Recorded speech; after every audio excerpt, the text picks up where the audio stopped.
quilters, I'm back from my daughter's wedding, and I've got to say that I was really glad to spend some time with my children.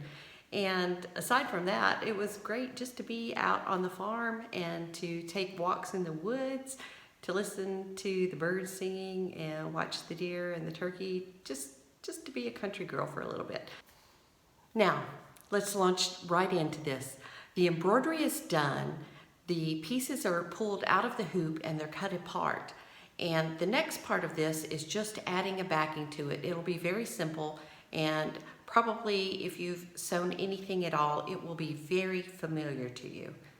Let's go. The idea is to make little mug rugs with these. I always like to have these around the house in just different places where I want to set my coffee cups. Don't forget to like and subscribe and hit that notification bell for more compulsive quilting and embroidery videos. Continuing where we've left off. So last week we had stitched out these designs, and I was looking for something that I could do with these. These are sample designs, but I hate to let any sample go to waste. I have a little bit of denim left over from something that I did years ago, and this has a little bit of stretch in it. So it doesn't press very well, but what I've done is I've pressed it once and then pressed it a second time like this. And after I've done this, I will go back and I'll stitch it together. So when you get it stitched together, you're gonna have, you can cut this, mine is right at a little bit more than 1/4 of an inch. It was just the amount that I could flip over easily with my fingers and handle easily. So it wasn't a set amount, but I also wanted it, I was dealing with very scant amounts of fabric as far as having any extra. So if you have extra, you wouldn't have to go to this effort. But anyway, I've just finished this seam right here, and I'm leaving these right sides together like this. So after I have them right sides together, then I will come back and I will pin these, and I'm going to take them over to the sewing machine and sew all the way around the outside. And I'm going to leave this open so that I will have a place to flip it when I'm finished. I've switched to a walking foot for this one, and I've went back and I've set my machine to a 2.5 as far as the presser foot. I think it goes all the way up to 6, which is a very heavy pressure. So I wanted the pressure to come down a little bit because this is a lot of fabric it's going through. I would do the same thing if I were binding a quilt. I would set it down about that level, and that's according to what the machine would tell me to do. I've also set my machine for a woven heavy fabric, and I've set my moved over to a 1/4 of an inch as far as where I want my needle to hit. Since I'm talking about the presser foot in the video, I thought I would add this. This is a walking foot or an even foot or a dual feed foot. I've heard it called all of those. And this one happens to be a Husqvarna foot, and the bottom pieces will snap off. So you have 2 different feet, one that's more for a zigzag and one that's a straight stitch. And these both have their purposes. I prefer most of the time to use a zigzag. That way I don't have to pay that much attention to where my needle position is. But if I had a very thin fabric, I would prefer this foot, and it's just got a single needle position. So you only do a straight stitch with it. And let me see, what else is there about this? This also has a little tracking device, I guess, for lack of a better word. So if you have sewn a stitch and you want your presser foot to come down even and in line with it, you can set this where your stitch is and follow your stitch, and you can make a really large area between your stitches if you have some sort of decorative work that you're working on. Now, the other thing that I want to say while I'm talking about the needle positions here is that I also have plates, stitch plates or stripe plates, whichever you prefer to call them. And they also have, like, this one is side to side, so I don't have to worry about where my needle position is. But if I'm working with like a fine or a silky fabric, or my machine is for some reason pushing the, it would be the needle that's pushing it down into your machine, a smaller hole might help with that. Now what an even feed foot does is you have feed dogs on the bottom of your machine, and this also has a set of feed dogs on it. So as your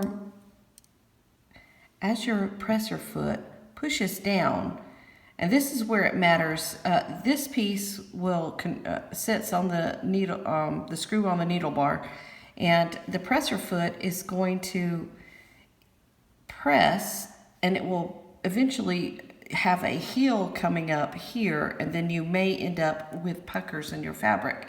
So an even feed will eliminate that. That's why lightening up on the feed of your feed dogs matters right there, because if you have less pressure, then you're not pushing a heel, but you're still feeding, the machine is still feeding this through. This is what the walking foot looks like when it's attached to your machine. So what you're going to see is right here is a screw. This screw is attached to the needle bar right here that your needle inserts into. And let me move this. As you see, when this travels up and down, it causes an advance with your little feet here. So this lever moves these little parts, which are effectively the top feed dogs, and that's what advances the fabric through your walking foot evenly with your bottom feed dogs down here.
Now that this is done, it's time to turn it. But before I turn it, I want to point out a couple of things that I think are important.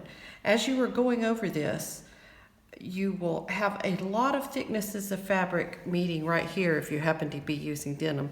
It'll still be thick if you're using like a quilter's cotton, but it won't quite hit this level. So you want to be very aware of your corners, and this is when it's not so much now that you need to be aware of that, but if you decide after you turn this to top stitch it, you just need to be aware of where you need to slow down a lot to hopefully not break any needles. So that is what I keep in mind if I come back and top stitch something later. So anyway, go ahead and turn it over like this, just like you would if this was a pillow sham. And it's got a nice big opening, so it's easy to work with. And you can just flip it right out and work the edges here. And also, I have a button gauge. I've had this since I was in high school, and it's still useful. It has a rounded, pointy, but not super pointy end, so you're not as likely to poke through if you're trying to turn a corner. But you can use this to push your corners out. It's a little bit easier than you're using your fingers, and you still want to be careful because you don't want to push through your fabric.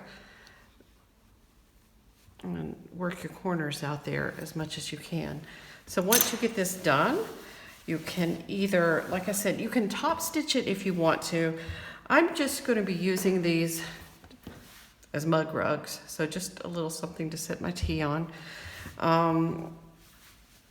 You could top stitch this, although I would be aware of all the thicknesses of fabric that you've got going through this. So be very careful where you come to places where you have a lot of thicknesses of fabric, because if your needle is going to break, it's probably in one of those places. So really, really slow down there. Here are a couple of these where I have not top stitched on the top of these. As you can see, they're not done. And this one's not done either. So they have one level of finish here in that everything is turned in and it's self-bound, which is very nice.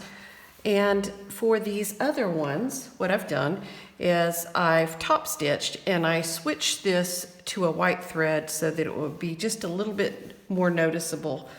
It gives the overall appearance, it's just a little bit flatter around the edges. So to me, it's just another level of finish if you want to do that. So if, for comparison, these are just a little bit more poofy, both of these are going to be perfectly serviceable for what I have in mind.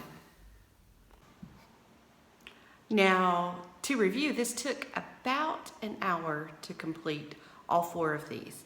So I think that the time was pretty well spent. It didn't take long. The embroidery was already done last week, so it was just jumping in and finishing it all off. So that's how this went. It was very quick, and I would encourage anybody to give these designs by Molly Mai. They're sweet. They take a little bit of time to do the initial embroidery, but after it's finished, if you're just finishing them on a project, it's going to go very quick. If you're putting them into a quilt, of course, you're going to have to do more of them, or you might want to do some coordinating designs, and it would take just a little bit longer, but well worth the effort. Don't forget to like and subscribe and hit that notification bell for more compulsive quilting and embroidery videos.